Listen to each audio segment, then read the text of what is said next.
Naam, habari za jioni mtazamaji wa Channel 10 Plus popote pale ulipo, ni matumaini yangu umeshinda salama.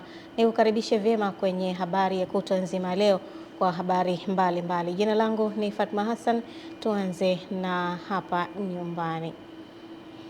Bunge la 13 mkutano wa tatu kikao cha kwanza limeanza kukaa leo jijini Dodoma, ambapo miongoni mwa shughuli zilizofanyika ni pamoja na wabunge kuwapa ahadi za uzalendo, spika kutoa taarifa ya kifo cha aliyekuwa waziri wa nchi ofisi ya waziri mkuu, sera, bunge na uratibu William Lukuvi, na ofisi ya waziri mkuu kuwasilisha ramanda ya mapato. Kutoka Dodoma, Roda Simba ana taarifa kamili. Wakizungumza nje ya viwanja vya bunge, baadhi ya wabunge wamesema wataishauri serikali kuhakikisha bajeti ya mwaka wa fedha 2026-2027 inaelekezwa zaidi katika ujenzi wa miundombinu ya barabara, sekta ya kilimo pamoja na huduma za maji. Mimi ningeomba sasa, na basi nzuri kwenye kamati tumeshauri na kwenye bunge tutashauri, bajeti hii ambayo inaingia sasa ielekezwe nguvu kwenye ujenzi wa barabara, hasa zinazosimamiwa na TARURA, kwa sababu TARURA ina mzigo mkubwa. TARURA ina barabara nyingi, TARURA ina kilomita nyingi hapa nchini. Kwa hiyo tunaomba fedha nyingi zielekezwe TARURA, ili TARURA sasa ikabadilishe na kujenga barabara za moram na zijengwe mitalo na makaravati, ambayo sasa mwisho wa siku wananchi wasiendelee kulalamika. Tumejipanga vizuri, na kama tulivyomsikia Mheshimiwa Rais, tutajipanga kwa kuimarisha vyanzo vya ndani ili kukizi kuweza kupata bajeti ya serikali kwenda kushughulikia mambo mengi ya kijamii kwa wananchi wetu. Katika hatua nyingine, mbunge wa Ukonga Bakari Shingo na mbunge wa Longido Dr. Steven Kiluswa wamesema kuna umuhimu wa kujenga nidhamu ya matumizi ya fedha za ndani ili bajeti iweze kutekelezeka bila kutegemea wahisani, huku mbunge wa Bunda mjini Bi Esther Bulaya akishauri kumaliziwa kwa miradi iliyokwama. Vyanzo vya mapato hata vifike trilioni kwa namba, kama tukujenga discipline na adabu ya kutumia kodi zetu, haitakuwa na manufaa. Mchai wetu sisi ni discipline, ni adabu ya matumizi ya kodi zetu, ndio mchai. Watanzania zaidi karibia tunafikia milioni 70 sasa hivi. Kila mtu mzima akichangia kodi kwa kiwango kidogo, hata asilimia ndogo tu, ile base ya walipa kodi ikapanuka kutoka tulionao sasa hivi ambao hata wazidi milioni 5, ikafika labda 50% ya Watanzania wanalipa kodi. Hii nchi itajiendesha. Takachoshauri mosi, kuhakikisha miradi ile ambayo haijakamilika ndio ipewe kipaumbele, ikamilike ili tusiwe na miradi biporo, and then baada ya hapo tuendelee na miradi mingine. Kwa hiyo hilo ndio jambo la msingi, lakini lazima tuwe na utaratibu wa kutenga pesa za ukarabati. Kesho ofisi ya waziri mkuu inatarajiwa kuwasilisha makadirio ya mapato na matumizi ya bajeti kwa mwaka wa fedha 2026-2027. Kutoka Dodoma, Roda Simba, Channel 10. Zaidi ya wakulima 160 wa kata ya Loksale wilayani Monduli mkoani Arusha wanaomiliki zaidi ya ekari 47 wamemwomba Rais Dr. Samia Suluhu Hassan kuingilia kati sintofahamu ya umiliki wa ardhi iliyodumu kwa zaidi ya miaka 23, wakidai kucheleweshwa kulipwa stahiki zao bila majibu ya kuridhisha. Tupate taarifa kamili. Ni kilio kinachoendelea kwa zaidi ya miongo miwili, wakulima hawa wakisema kubadilishwa kwa matumizi ya eneo hilo bila kulipwa stahiki zao kumeendelea kuwaathiri, huku wakidai kuwepo kwa upotoshaji unaolinda maslahi ya wachache. Wengine wanasema kucheleweshwa kwa suluhisho kumeathiri kwa kiasi kikubwa maisha yao ya kiuchumi na kijamii, wakisisitiza kuwa licha ya serikali kukubali kulipa fidia kwa baadhi yao, bado hakuna suluhisho la kudumu. Tunakuomba Mheshimiwa Rais uchukue majibu ya taarifa ya tume iliyoundwa na Waziri wa Ulinzi. Sisi tunaikubali hiyo taarifa. Tunajua hiyo taarifa imetenda haki. Mpaka leo hati zetu hazijafutwa. Tumeshafanyiwa valuation. Tunakuomba kwa huruma yako tulipwe hii fidia yetu. Kwa hiyo tunamwomba Mheshimiwa Rais pamoja na Waziri Mkuu ambaye ndiye aliwasilisha hoja hiyo kwamba wapuuze kauli hizi za Mheshimiwa mbunge wa Monduli ambaye amekuwa ni msumari wa moto. Hatujajua kwamba ana agenda gani kwenye swala hili la sisi kulipwa. Baadhi yao wakionekana kukata tamaa, wanasema walipewa ardhi hiyo kihalali na walitumia kwa shughuli za kilimo kwa muda mrefu kabla ya eneo hilo kutangazwa kuwa la jeshi. Tumechoka, yani tumemalizia kila kitu katika kufuatilia haya mambo. Hatuoni inafika mwisho. Tumeishiwa kabisa. Hii hapa ni namba ya kuhakiki shamba.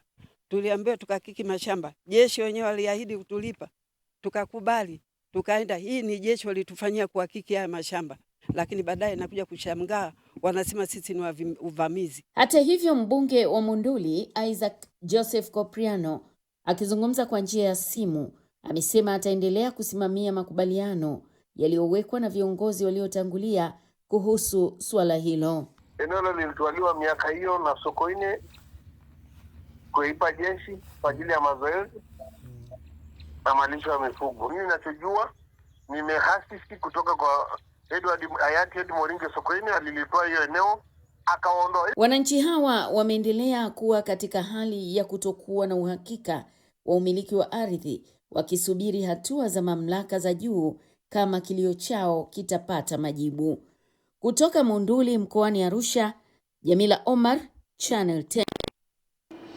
Mkurugenzi wa kituo cha ubia kati ya sekta ya umma na sekta binafsi, David Kafulila, amesema ushiriki wa sekta binafsi ni nguzo kuu na muhimu katika kufanikisha mpango wa 4 wa maendeleo wa miaka 5 nchini ambao ni sehemu ya dira ya taifa ya mwaka 2050 inayolenga kuzalisha takriban megawati 70,000 za umeme, sekta binafsi ikitarajiwa kuwa injini kufanikisha hilo. Dorcas Ramos ana taarifa kamili.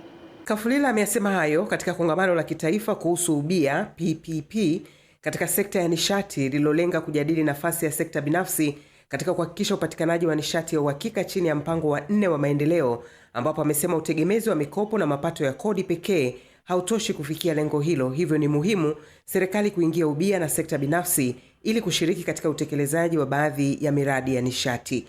Amesisitiza umuhimu wa sekta binafsi kushiriki kikamilifu katika uwekezaji wa miradi ya uzalishaji na usafirishaji wa umeme ili kuongeza kasi ya maendeleo ya sekta hiyo. Ubia kwenye eneo la usafirishaji wa umeme ambalo kisheria bado halijaruhusiwa, lakini serikali imeamua kufanya pilot, na sasa hivi kituo cha ubia pamoja na TANESCO tunafanya majadiliano kwa ajili ya kuhusisha kampuni binafsi kwa ajili ya kutengeneza huo msongo wa umeme, power transmission ya kwanza ambayo itakuwa pilot, ili kusudi baada ya hapo tuweze kuona kwa namna gani ambavyo tunaweza tukashughulikia sheria yetu iweze kuruhusu jambo hilo. Umekuwepo mjadala kwamba eneo hili la ujenzi wa msongo wa umeme kama power transmission sio jambo ambalo limezoeleka, lakini pia imeonekana ni kweli kwamba eneo hilo kwenye baadhi ya nchi linafanya kazi. Nao washiriki wa kongamano hilo akiwemo wakili Dr. Eva Sinare pamoja na mabalozi mbalimbali wameshauri serikali kufanya maboresho ya sera na mageuzi ya kimuundo katika mashirika ya umma ili kuimarisha mazingira ya uwekezaji na ushirikiano na sekta binafsi. Zamani ilikuwa unaweza kusimama ukafanya mradi ukamaliza, hakuna mtu anazungumzia au labda mnaleta stakeholders wanazungumza, lakini hakuna general discussion. Naona mnakuja mnatangaza. Tabia ile ya kikiritimba ilikuwa bado imebaki pale, na mpaka leo kama imeondoka na asilimia 60. Kongamano la kitaifa kuhusu ubia PPP katika sekta ya nishati limeratibiwa na kituo cha ubia kati ya sekta ya umma na sekta binafsi PPPC, ikiangazia mada kuu: nafasi ya sekta ya umma na sekta binafsi katika upatikanaji wa nishati ya uhakika chini ya mpango wa 4 wa maendeleo wa taifa. Dorcas Ramos, Channel 10. Wakati dunia ikiendelea kukabiliana na ongezeko la taka, Tanzania imeanza kuchukua hatua madhubuti kubadili changamoto hiyo kuwa fursa ya kiuchumi kupitia mkakati mpya wa kitaifa wa usimamizi wa taka wa mwaka 2025 hadi 2030. Kupitia ofisi ya Makamu wa Rais kwa kushirikiana na Baraza la Taifa la Uhifadhi na Usimamizi wa Mazingira NEMC, serikali inaelekeza nguvu katika dhana ya uchumi rejeshi, mfumo unaolenga kupunguza taka na kugeuza kuwa rasilimali zenye thamani. Tupate taarifa zaidi. Akizungumza katika kilele cha maadhimisho ya siku ya kimataifa ya taka sifuri, Waziri wa Nchi, Ofisi ya Makamu wa Rais, Muungano na Mazingira, Mhandisi Hamadi Yusuf Masauni amesema ni wakati wa sekta binafsi kuchangamkia uwekezaji katika teknolojia za kisasa za kuchakata taka. Inahamasisha wadau hususan sekta binafsi kuwekeza katika matumizi ya teknolojia ya kisasa ya kuchakata taka, uwekezaji katika viwanda vya urejeshaji, kuboresha mfumo wa ukusanyaji wa taka ili kufikia malengo ya kupunguza au kuondoa kabisa taka katika mazingira kwa kugeuza kuwa malighafi ya uzalishaji wa bidhaa anuwai zinazofaa kwa matumizi mbalimbali. Mkoa wetu una uzalishaji wa taka zaidi ya tani 5,000 kwa siku. Na taka hizo ni za aina mbalimbali, Mheshimiwa mgeni rasmi. Lakini mkoa wetu una masoko makubwa ambao na taka zinazozalishwa lakini zinaweza kurejeleshwa. Lakini mkoa wetu ndio unaochukua vyakula vingi kupeleka kwenye majumba ya watu na kwenye mahoteli. Na huko pia tunazalisha. Tanzania huzalisha zaidi ya tani milioni 7 za taka ngumu kila mwaka, lakini ni chini ya nusu pekee inayokusanywa ipasavyo. Sehemu kubwa ya taka husalia kwenye mazingira, ikiathiri mifumo ya maji na afya ya jamii, huku mkurugenzi mkuu wa NEMC akisisitiza suluhisho alipo tu kwenye sera, bali pia kwenye mabadiliko ya tabia za wananchi. Lengo la kuongeza uelewa kuhusu athari za taka kwa mazingira na afya ya binadamu pamoja na kuhimiza matumizi endelevu ya rasilimali ni wito wa pamoja wa serikali, sekta binafsi na wananchi kubadili mifumo ya uzalishaji na matumizi kuelekea uchumi wa mzunguko ambapo taka kupunguzwa na kubadilishwa kuwa rasilimali. Kauli mbiu ya mwaka huu ya kuwezesha taka sifuri kwenye sekta ya chakula imeweka mkazo katika kupunguza upotevu wa chakula, huku kauli mbiu ya kitaifa ya taka ni fursa ikihamasisha mabadiliko ya fikra miongoni mwa wananchi. Esther Mtebe, Channel 10. Bunge la Israel limepitisha sheria inayoweka adhabu ya kifo kwa kunyongwa kama hukumu ya msingi kwa Wapalestina watakaopatikana na hatia za kufanya mashambulizi ya kuua katika mahakama za kijeshi. Hatua hiyo inatimiza ahadi ya washirika wa mrengo mkali wa kulia wa Waziri Mkuu Benjamin Netanyahu, huku adhabu hiyo itatumika tu kwa Waisrael watakaopatikana na hatia ya mauaji ikiwa watashambulia taifa lao. Sheria hiyo imekosolewa kimataifa, huku Israel tayari ikiwa chini ya uangalizi mkali kutokana na kuongezeka kwa vurugu za walowezi wa Kiyahudi dhidi ya Wapalestina katika ukingo wa Magharibi unaokaliwa kwa mabavu pamoja na vita vinavyoendelea huko Gaza.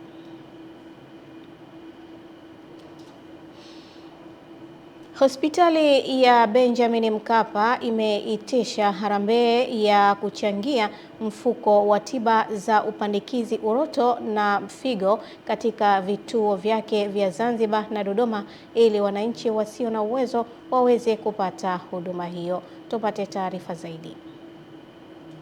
Akizungumza na vyombo vya habari hapa jijini Dodoma, mkurugenzi mtendaji wa hospitali hiyo ya Benjamin Mkapa, Profesa Abel Makubi, amefafanua kuwa harambee ya kwanza itakuwa mwezi ujao mjini Zanzibar, na mgeni rasmi akitarajiwa kuwa Rais wa Zanzibar Mheshimiwa Dr. Hussein Ali Mwinyi, na harambee nyingine itafanyika mwezi Mei hapa Dodoma, na mgeni rasmi akitarajiwa kuwa Rais wa Jamhuri ya Muungano wa Tanzania Mheshimiwa Dr. Samia Suluhu Hassan. Malengo ya harambee hii ni kukusanya jumla ya bilioni 7 kwa kipindi cha miaka miwili, na zinaenda hizi hela kwenda kuhudumia takriban wananchi 100. Profesa Makubi amebainisha kuwepo kwa gharama kubwa za upandikizaji uloto na figo, na ndiyo maana wapo wagonjwa hospitalini hapo wanaoshindwa kupata tiba. Operation moja ya upandikizaji uloto inagharimu milioni 75. Lakini vile vile upandikizaji figo unagharimu kwetu wastani wa milioni 40. Profesa Makubi amechukua nafasi hiyo kutoa wito kwa taasisi na watu binafsi kuchangia mfuko huo ili kuokoa maisha ya wagonjwa wa selimundu na figo, huku mfuko wa taifa wa bima ya afya NHIF kupitia kwa mkurugenzi wake wa huduma za matibabu Dr. David Mwenesano wakiunga mkono harambee hizo, kwa kuwa bima ya afya peke yake haitaweza kumudu gharama za matibabu. Niendelee kutoa wito kwa makampuni zaidi ya umma na binafsi na mtu mmoja mmoja aweze kuguswa na hili swala la kuchangia mfuko. Kwa nafasi yake iwe sehemu ya tendo la huruma. Kufanya usafishaji wa figo tu kwa mwaka ni milioni 28. Ili uweze kupata milioni 28 za kusafisha figo ya mtoto anayechangia shilingi 50,400, unahitaji michango ya watoto 571. Kutoka hapa Dodoma ni Kuringe Mongi. Asante Kuringe Mongi. Makamu wa pili wa rais wa Zanzibar Mheshimiwa Hemed Suleiman Abdullah amesema ameridhishwa na hatua iliyofikiwa ya matayarisho ya uzinduzi wa mbio za Mwenge wa Uhuru yanayoendelea katika uwanja wa Gombani kisiwani Pemba. Ameyasema hayo alipofanya ukaguzi na kupokea taarifa ya matayarisho ya uzinduzi wa mbio za Mwenge wa Uhuru kitaifa unaotarajiwa kufanyika Aprili 2 mwaka huu katika uwanja wa Gombani mkoa wa Kusini Pemba. Kwa upande wake, mkurugenzi idara ya maendeleo ya vijana Zanzibar Shaibu Ibrahim Mohamed amesema wapo katika matayarisho ya mwisho ya uzinduzi wa mbio hizo, ambapo ametumia fursa hiyo kuzishukuru serikali zote mbili kwa kuamua uzinduzi huo kufanyika katika mkoa wa Kusini Pemba. Kazi ya matayarisho ya nzuri na naamini haliko lake akiangalia kesho atakamilika bila mashaka yoyote. Kwa wale walikuwa wanajeshi yote tayari kwa yote ya BBAP na yote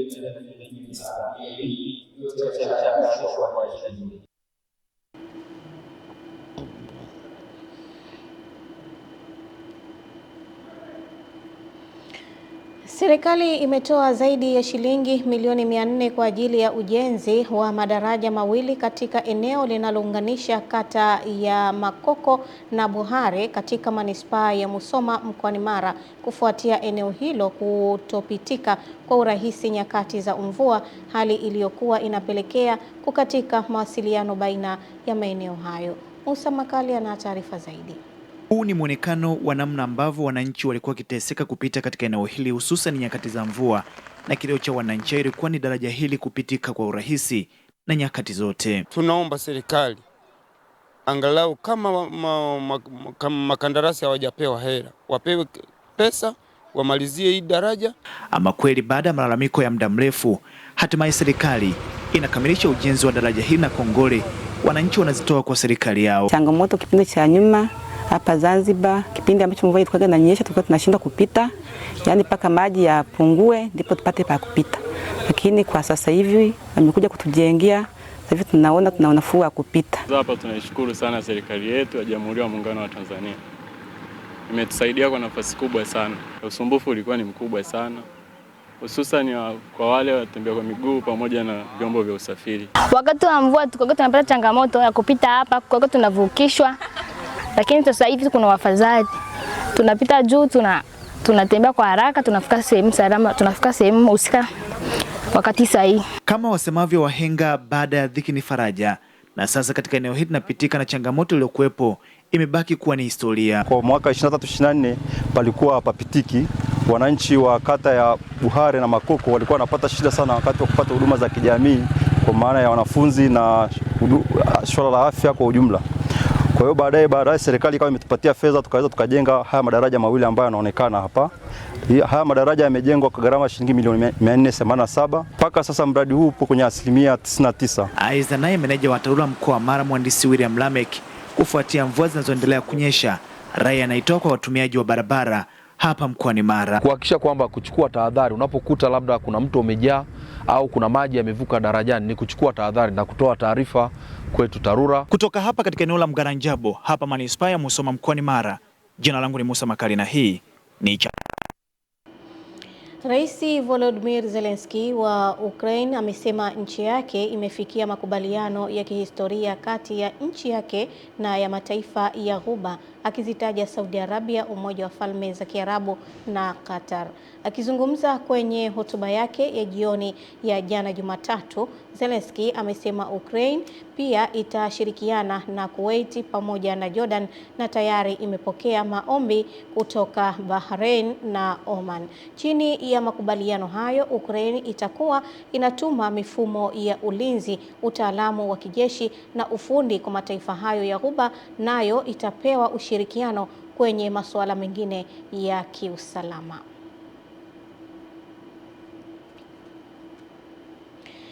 Katika jitihada za kuongeza uwezo wa wanawake hususani katika nyanja za kiuchumi, Benki ya Taifa ya Biashara NBC imeandaa kongamano maalum lililowakutanisha wanawake wafanyabiashara na wajasiriamali jijini Dar es Salaam, likilenga kuimarisha kiuchumi kupitia ubunifu, usalama na ujumuishaji wa kifedha. Kongamano hilo lililofahamika kama NBC Women's Month limefanyika jijini Dar es Salaam, likiwa ni sehemu ya maadhimisho ya siku ya kimataifa ya wanawake duniani inayoadhimishwa kila mwaka Machi 8. Mbali ya kuwa jukwaa la mafunzo, kongamano hilo pia lilitoa nafasi kwa washiriki kubadilishana uzoefu kuhusu changamoto na fursa katika uendeshaji wa biashara. Mkurugenzi wa masuala ya uzingatiaji sheria na udhibiti wa NBC, Sara Laiza Sumaye, aliongoza kongamano hilo lililojumuisha mijadala na mada mbalimbali za kiuchumi, kijamii na kiafya zilizowasilishwa na wataalamu wabobezi. Wanawake wana majukumu mengi na mbalimbali, kuanzia familia, maofisini, kwenye biashara na kwenye jamii. Kwa hiyo tulikuwa tuna wasemaji, madaktari kutoka hospitali ambao wanadili na mambo ya mental health, lakini pia tumezungumzia upande wa insurance. Maana yake tunajua wanawake wengi ni wafanyabiashara, lakini suala la insurance waga halipewi kipaumbele. Wito wangu sasa kwa wanawake, majukwaa kama haya yanapotokea, basi wasisite kujitokeza ili waje kupata elimu, tuweze kujenga uchumi, tuweze kuwa sawia kiafya, maana afya ni mtaji. Afya ya akili ni kipaumbele chetu sana, kwa sababu tunaamini kwamba unapoongelea afya ya akili unaongelea ubongo kwa ujumla, na ninaposema ubongo mimi naongelea maeneo makuu ambayo yanatusaidia hasa kwenye utambuzi, hasa kwenye uelewa, kwenye planning, kwenye problem solving, kwenye mambo ya emotions, kwenye mambo ya thought pia. Lakini pia tumejifunza mchango wa wanawake kwenye uchumi kwa ujumla na kufanya biashara, lakini pia kuna mada mbalimbali, umuhimu wa insurance, umuhimu wa kuwa na biashara zenye mifumo, systems, biashara ambazo tunaweza tukakopesheka, namna ya kuwa na biashara ambazo zikakopesheka, na namna ambavyo mikopo inaweza kusaidia kukuza biashara zetu. Jeshi la Somalia limetoa udhibiti wa jimbo la Kusini Magharibi, hatua iliyomfanya rais wa jimbo hilo Abdulaziz Hassan Mohamed kujiuzulu wiki mbili baada ya serikali yake kusema imekuwa ikivunja mahusiano na serikali kuu mjini Mogadishu. Wanajeshi wa Somalia wameripotiwa kuingia kwenye mji mkuu wa jimbo hilo, Baidoa, siku ya Jumatatu, ambapo ni sehemu ya makao makuu ya kikosi cha kimataifa wa walinda amani na mashirika kadhaa ya kibinadamu. Wakazi wengi wamekimbia mji wa Baidoa na baadhi ya washirika na mashirika ya misaada yamesitisha shughuli zao wakihofia mapigano kati ya wanajeshi wa serikali kuu na vikosi vya jimbo hilo. Naam, mtazamaji, na taarifa hiyo basi inatupa nafasi sasa kwenda kuzitazama habari za biashara na uchumi. Endelea kusalia nasi.